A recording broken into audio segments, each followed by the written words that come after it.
दोस्तों, अभी कुछ दिन पहले प्रधानमंत्री मोदी जी ने हमारे राम मंदिर पर ध्वजारोहण किया है।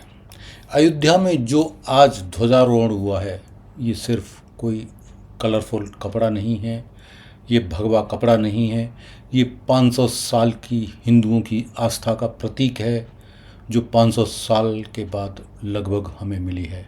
1528 से लेकर 2019 तक हमने इसके लिए अदालतों के चक्कर काटे हैं, बहुत सारे आंदोलन किए हैं, संघर्ष किया है और तब जाकर 2024 में राम मंदिर का निर्माण हमारे प्रधानमंत्री मोदी के द्वारा किया गया। 22 जनवरी 2024 को राम मंदिर में रामलला विराजमान हुए और ये हमारे प्रधानमंत्री मोदी के द्वारा किया गया। अयोध्या की पवित्र धरती पर 500 साल बाद फिर से लहराया विजय का ध्वज।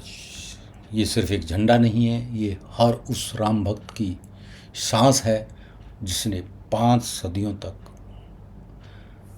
यह सपना जिया है और अब जाकर इतिहास वो द्वारा लिखा गया है जो 500 साल पहले था।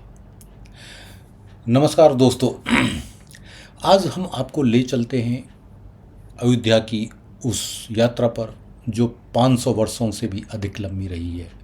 रामलला के मंदिर में ध्वजारोहण सिर्फ एक धार्मिक घटना नहीं है, यह करोड़ों हिंदुओं के पुनर्जागरण का प्रतीक है।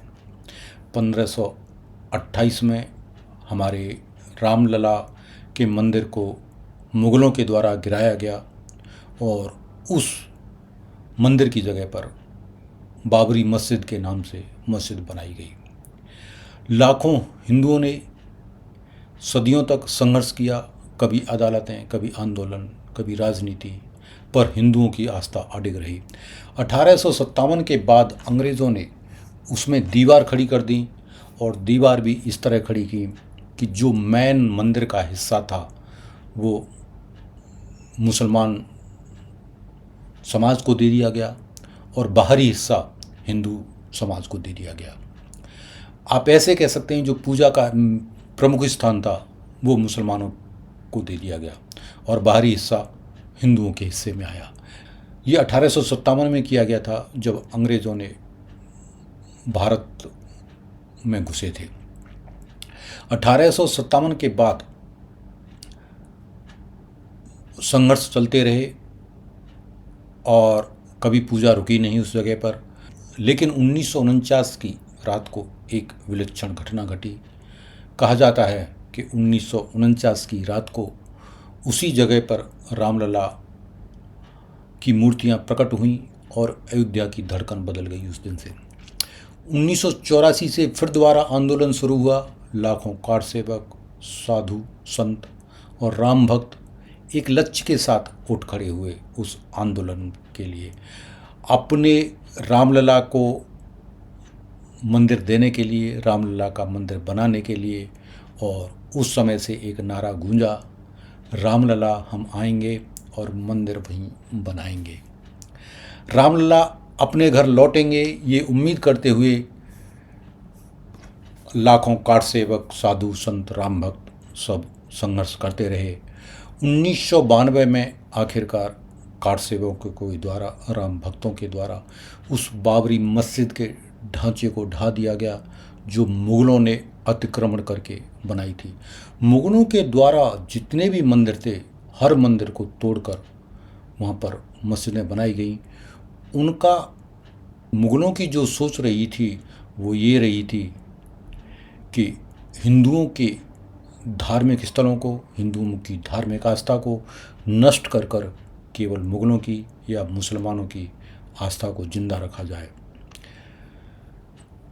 जबकि उनकी ये सोच नहीं थी मुगलों की कि हिंदू धर्म भी अपने धार्मिक स्थलों की पूजा करता रहे और अपने धार्मिक अनुष्ठान वगैरह मनाता रहे, लेकिन उसको मिटा के अपनी मुगलों की विरासत को सजाने की कोशिश की गई और एक काफ़ी समय तक चला।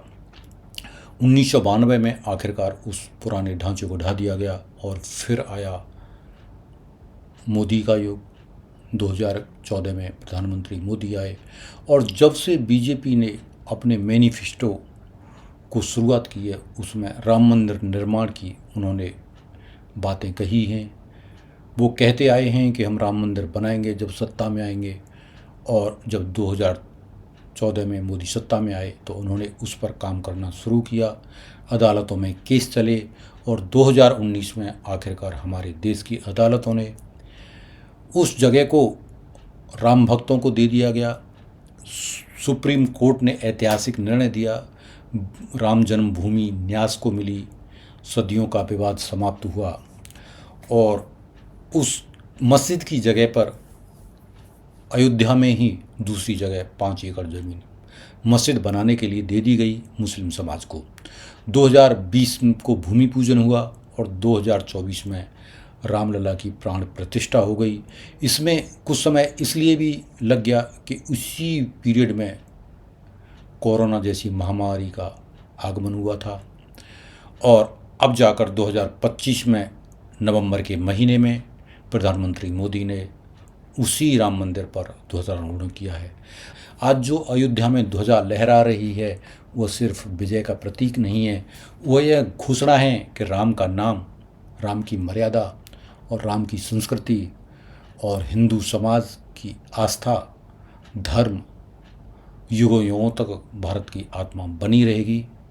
और हम उम्मीद करते हैं कि ये आजीवन हिंदू धर्म से लेकर हिंदुओं के धर्म स्थल, हिंदुओं की प्रार्थनाएं, हिंदुओं की सुरक्षा बनी रहे, और दूसरे समाज को भी चाहिए कि वो हिंदुओं के साथ प्यार से रहना जीना सीखे, अपने धर्मों का भी पालन किया जाए और हिंदू धर्म को पलने पोसने बढ़ने दिया जाए।